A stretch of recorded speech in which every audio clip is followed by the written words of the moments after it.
അമേരിക്കയിലേക്കും European രാജ്യങ്ങളിലേക്കും ഉൽപ്പന്നങ്ങൾ എത്തിക്കാനുള്ള തയ്യാറെടുപ്പിലാണ് മിൽമ. വിവിധ രാജ്യങ്ങളുടെ ബിസിനസ് നെറ്റ്വർക്കുകളുമായി ചർച്ചകൾ നടത്തി. 45-ാം വർഷത്തിലേക്ക് കടക്കുന്ന സ്ഥാപനം വൈവിധ്യമാർന്ന ഉൽപ്പന്നങ്ങളും വിപണിയിൽ എത്തിക്കും.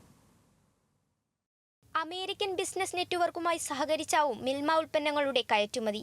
ഉൽപ്പന്നങ്ങൾ എത്തിക്കുന്നതിനുള്ള എഗ്രിമെന്റ് ഡ്രാഫ്റ്റ് ഇതിനകം അയച്ചിട്ടുണ്ട്. കാനഡ ഉൾപ്പെടെയുള്ള രാജ്യങ്ങളിൽ താമസിക്കുന്ന മലയാളികളും മിൽമ ഉൽപ്പന്നങ്ങൾ ആവശ്യപ്പെട്ട് സമീപിച്ചിട്ടുണ്ട്. കയറ്റുമതി കാര്യക്ഷമമാക്കാനുള്ള ക്വാളിറ്റി ടെസ്റ്റ് ഉൾപ്പെടെ ആരംഭിച്ചു. മറ്റ് രാജ്യങ്ങളിലും പല രാജ്യങ്ങളിൽ നിന്നും നമ്മളുമായിട്ട് ഇതിൻ്റെ പ്രോഡക്റ്റ് എടുക്കാൻ താല്പര്യം കൊണ്ടുവന്ന് പ്രോഡക്റ്റിൻ്റെ ഡീറ്റെയിൽസ് കൊടുത്ത് അതിൻ്റെ എഗ്രിമെൻറ്റിൻ്റെ ഡ്രാഫ്റ്റൊക്കെ അയച്ചു കൊടുത്ത് നടക്കുകയാണ്. പല രാജ്യങ്ങളിലേക്കും എവിടെയൊക്കെ താല്പര്യമുണ്ടോ, ഇപ്പം നിലവിൽ കുറച്ച് നമ്മളുടെ കയറ്റുമതിക്കാരുണ്ട്. ആ കയറ്റുമതിക്കാർ കൊടുക്കുന്ന രാജ്യങ്ങളല്ലാതെ വേറെ എവിടെയായാലും മിഡിൽ ഈസ്റ്റിൽ ഇപ്പോൾ ആൾമോസ്റ്റ് എല്ലാ ഭാഗത്തുമായി യൂറോപ്യൻ രാജ്യങ്ങളിലോ ആഫ്രിക്കൻ രാജ്യങ്ങളിലോ അമേരിക്ക അടക്കമുള്ളതിലോ കാനഡയിലൊക്കെ നമ്മളിപ്പോൾ ചർച്ചകൾ നടന്നുകൊണ്ടിരിക്കുകയാണ്. ഓസ്ട്രേലിയ, ആഫ്രിക്ക തുടങ്ങിയ രാജ്യങ്ങളിലേക്കുള്ള കയറ്റുമതിയും ആലോചിക്കുന്നുണ്ട്. നിലവിൽ വിദേശ രാജ്യങ്ങളിലേക്ക് കയറ്റുമതി ചെയ്യുന്നതിൽ ഏറ്റവും കൂടുതൽ നെയ്യും പാലട മിക്സുമാണ്. വിവിധ രാജ്യങ്ങളിൽ ലുലു മാളുകൾ കേന്ദ്രീകരിച്ച് ഉൽപ്പന്നങ്ങൾ വിപണിയിലെത്തിക്കാനുള്ള നടപടികളും പുരോഗമിക്കുകയാണ്.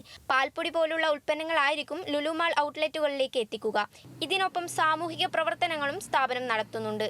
ലഹരി വിരുദ്ധ ക്യാമ്പയിൻ നടത്തുന്നതിന് നടത്തിയിരുന്നു. ഞങ്ങളതിൻ്റെ ഭാഗമായിരുന്നു. ഞങ്ങൾ കൊടുക്കുന്ന പാൽ പാക്കറ്റ് ഇപ്പോൾ 17 ലക്ഷം ലിറ്റർ പാല് നമ്മളൊരു ദിവസം വെക്കുമ്പോൾ 17 × 2 34 ലക്ഷം പാക്കറ്റിലും ലഹരി വിരുദ്ധ മുദ്രാവാക്യം അല്ലെങ്കിൽ പ്രോപ്പഗണ്ട അടിച്ചു കൊടുത്തിരുന്നു. എല്ലാ സ്കൂളുകളിലും സാധ്യമായ സ്ഥലത്ത് ഇങ്ങനെ ഒരു മിൽമയുടെ ചെറിയൊരു കിയോസ്ക് വെക്കാൻ കഴിഞ്ഞാൽ കുട്ടികൾ ഇൻ്റർവെൽ സമയത്ത് വരുന്ന സമയത്ത് അവരുടെ കോമ്പൗണ്ടിൽ തന്നെ അവർക്ക് സ്വാദിഷ്ടമായ നല്ല ഗുണനിലവാരമുള്ള സാധനങ്ങൾ മേടിക്കാനുള്ളൊരു സൗകര്യം ഉണ്ടാക്കാം. മിൽമയുടെ റെഡി ടു യൂസ് ഉൽപ്പന്നങ്ങളും വിപണിയിലുണ്ട്. അതിൽ ഉപഭോക്താക്കൾക്ക് ഏറെ പ്രിയപ്പെട്ടത് വെജിറ്റബിൾ ബിരിയാണിയാണ്. പനീർ ബട്ടർ മസാല, ചപ്പാത്തി, പുളിശ്ശേരി തുടങ്ങിയവയാണ് മറ്റു ഉൽപ്പന്നങ്ങൾ. കയറ്റുമതി കൂടുതൽ വർദ്ധിക്കുന്നതോടെ സ്ഥാപനത്തിന്റെ വളർച്ച ഉയരുമെന്നാണ് മിൽമയുടെ പ്രതീക്ഷ. ന്യൂസ് മലയാളം, തിരുവനന്തപുരം.